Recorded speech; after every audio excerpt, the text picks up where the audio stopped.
యేసు ప్రభువు ఎందుకు జన్మించాడు? బైబిల్ సారాంశ కథ మత్తయి 1:21, లూకా 2:10-11, యోహాను 3:16 ఆధారంగా.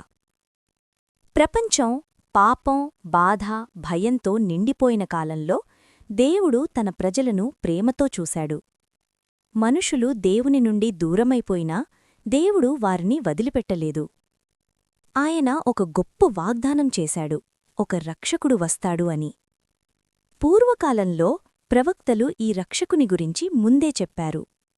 ఆయన చీకటిలో ఉన్నవారికి వెలుగుగా ఉంటాడని, బంధించబడినవారికి విముక్తి ఇస్తాడని వారు ప్రకటించారు.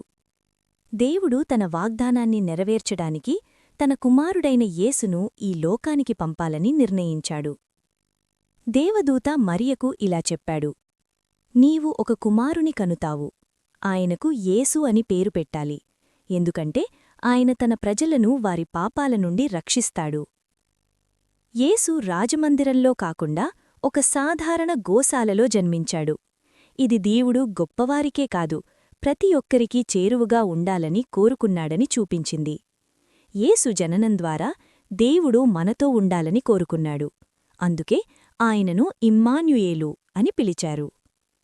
యేసు ఈ లోకానికి వచ్చాడు, పాపుల్ని రక్షించడానికి, దేవుని ప్రేమను మనుషులకు చూపించడానికి, మనుషులను దేవునితో మళ్లీ కలపడానికి, ఆశ, శాంతి, నిత్యజీవం ఇవ్వడానికి.